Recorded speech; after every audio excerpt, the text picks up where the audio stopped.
Salut, c'est Trado, content de vous retrouver pour la mise à jour de l'indice parisien, cette première mise à jour de l'année. Alors on va commencer bien sûr par l'analyse mensuelle du CAC 40. Alors l'analyse mensuelle du CAC 40 nous montre clairement eh bien, les risques qui s'amoncellent, tout en sachant qu'il ne s'agit pour l'instant que de risques, hein. On refait un petit peu le film, souvenez-vous, bougie verte, bougie rouge. Cette configuration, ça s'appelle une couverture en nuage noir. La couverture en nuage noir, c'est-à-dire une bougie rouge qui commence plus haut que n'a clôturé la bougie verte et qui termine néanmoins en dessous du niveau médian de la bougie verte, demandait à être confirmée. Ça a été chose faite le mois de décembre et là, nous commençons très mal ce mois de janvier. Et encore une fois, c'était un petit peu l'esprit de la couverture en nuage noir qui a une configuration, implication baissière. Et pour l'instant, on va dire qu'on se raccroche au puisque on est toujours soutenu par la Tenkan, toujours soutenu par la M7. Mais ce sont des supports qui sont travaillés actuellement et qui menacent de céder. Mais on fera les comptes en fin de mois puisque c'est une unité de temps mensuelle d'analyse. Pour l'instant, et sans faire de fiction, on est toujours en tendance haussière avec le nuage qui monte et la F20 qui monte. Donc, pas de panique, mais les signaux commencent à être assez délétères. On verra en fin de mois. En unité de temps hebdomadaire, c'est pareil. La tendance, elle est haussière. Vous le voyez bien ici, le nuage monte. Par contre, la M20 qui était toujours en dessous et en soutien des cours est en train d'être cassée. Ça veut dire qu'au regard de cet indicateur de la moyenne mobile à 20 semaines, on n'est plus en tendance haussière, on est en tendance neutre. En fait, il y a une contagion des unités courtes vers les unités longues qui fait que la pesanteur qu'il y a sur les unités de temps journalières est en train de se diffuser à l'unité de temps hebdomadaire et il faut faire attention. Donc au regard de l'Ichimoku, c'est en tendance haussière puisque la M20 monte toujours. Au regard par contre de la M20, on est en tendance neutre parce que on est en dessous d'une M20 qui monte. Alors par contre, si vous êtes des fans de la moyenne mobile de Weinstein, c'est la moyenne mobile à 30 semaines, vous voyez que là aussi, on a la moyenne mobile à 30 semaines ici qui s'aplatit et ça regarde de la théorie de Weinstein, ça veut dire qu'on est en tendance neutre. Donc on retiendra que on a deux systèmes sur trois qui sont en tendance neutre. L'un qui est en tendance toujours haussière, c'est l'Ichimoku. Mais je dirais à titre personnel qu'on est en tendance, la tendance haussière et de fond est toujours là, mais ça se neutralise très sûrement. Voilà où on en est sur cette unité de temps journalière qui est celle qui vous intéresse le plus. Tout d'abord, un petit détour du côté des fondamentaux pour comprendre ce qui s'est passé. Ce qui s'est passé, c'est l'euro. L'euro qui n'arrête pas de monter. L'euro qui, en montant, pénalise les entreprises qui exportent de l'Union européenne. Donc là, le secteur du luxe a été assommé, le secteur de l'automobile a été également malmené. Et donc du coup, effectivement, on est dans une situation où les indices pâtissent de cette hausse de l'euro.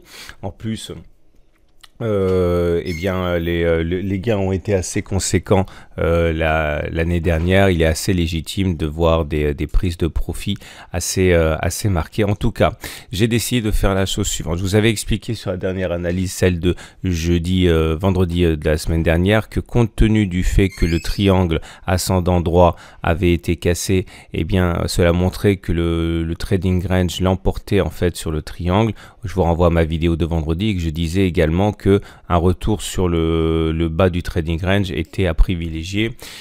C'est chose faite, il est là le bas de mon trading range, mais j'ai retravaillé le graphe, mais voilà, il était là, le bas du trading range, donc effectivement ça a été atteint.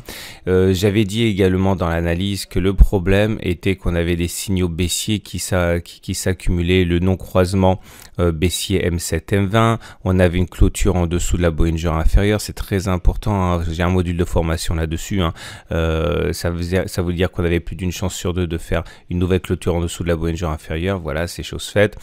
Mais maintenant, donc une fois que l'on a cassé ce bas de trading range, on est directement allé chercher le support suivant ici, à savoir celui des 5260. Alors, j'avais dit et j'avais exposé sur mes graphes l'idée selon laquelle la zone neutre pouvait nous amener jusqu'à 5200.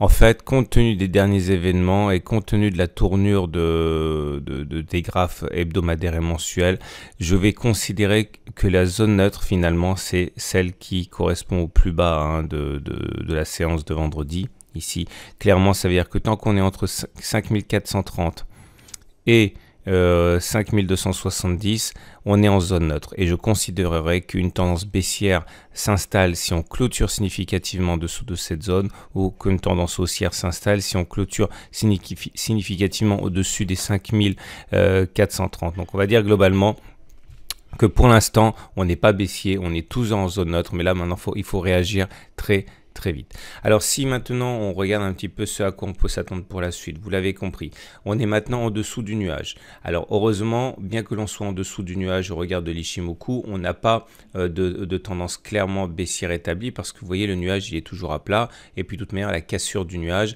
n'a pas été confirmée par la lagging span. Si la lagging span devait sortir du nuage, là par contre il faudrait vraiment faire très attention, ce serait pas bon pour la suite, mais on va dire que pour l'instant au regard de la tendance de fond, c'est toujours neutre et ça le restera tant qu'on restera entre 5270 à peu près et 5430. Maintenant regardez les indicateurs techniques qui étaient assez annonciateurs de la détérioration. Regardez, j'avais parlé du Trix qui fait rarement le voyage pour rien. Le Trix est passé en dessous de son signal, c'était jeudi et j'en parlais d'ailleurs justement, donc ça c'est pas bon.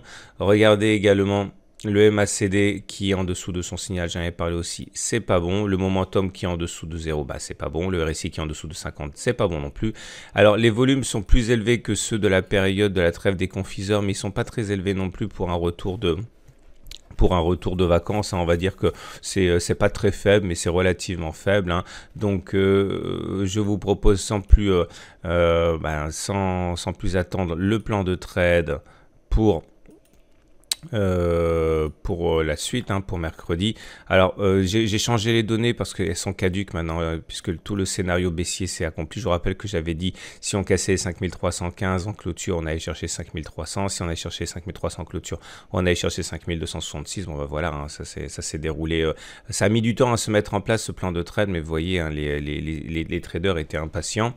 Et maintenant, on se retrouve avec les 5266 en zone pivot. Je considère qu'on peut, tant que les 5266 tiennent, eh bien l'objectif est d'aller chercher 5301. Si on casse les 5301, l'objectif sera d'aller chercher la M7 et puis les 5315. Par contre, si les 5266 cassent, on aura un dernier rempart sur les 5259 ici, léger rempart, mais surtout les 5243 qui seront à viser. Donc pour l'instant, vous avez compris, tant que les 5266 ne cassent pas, c'est 5301 et si les 5301 cassent, c'est 5315 en clôture de bougie, tout ça.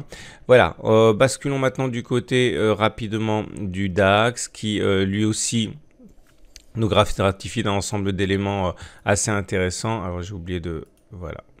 Tout d'abord, on remarquera que l'on a un turtle soup. Le turtle soup, c'est assez haussier. Ça veut dire que même si on allait chercher l'objectif baissier, ça s'est fait effectivement. Le turtle soup, ça signifie qu'on a fait un plus bas de 20 dernières bougies, puisque le précédent plus bas il était là, mais on a clôturé normalement au-dessus du plus bas des 20 dernières bougies. Je vous mettrai un tutoriel bientôt. Et bien ça, c'est haussier, mais la tendance est toujours neutre également. Vous voyez que les cours sont en dessous du nuage, mais pas la lagging span. Vous voyez que le nuage est toujours à plat, donc pas de panique sur le DAX pour l'instant. Pour le Belvin, c'est pareil, le nuage est à plat, les cours sont en dessous du nuage, mais pas la lagging span, donc on va dire qu'on est toujours en tendance neutre, comme sur tous les indices européens qu'on a évoqués. Et le SP500, par contre, se remet doucement de sa cassure. Alors ça me rappelle curieusement, furieusement, le webinaire que j'ai donné sur ne pas se faire avoir par les sorties prématurées. Vous voyez, j'avais dit justement, j'avais expliqué que une cassure de résistance, de support n'était pas suffisante. Et là, effectivement, ce qui se passe aujourd'hui est assez intéressant puisque si on utilise un des outils que je vous avais exposé lors du webinaire qui est le Line Break, le Line Break, eh bien, c'est effectivement, c'était un faux signal auquel il fallait pas se fier sur le SP500. Ça reste toujours en trading range pour le SP500 qui globalement évolue entre des marges assez étroites qui sont celles-là. Et pour terminer, le Dow Jones qui lui aussi est dans un trading range évidemment, et pour l'instant, tant qu'on reste dans cette marge de variation, il n'y a pas grand chose à craindre ni à espérer. Voilà, je vous souhaite une très bonne journée. Je vous dis à demain pour la mise à jour.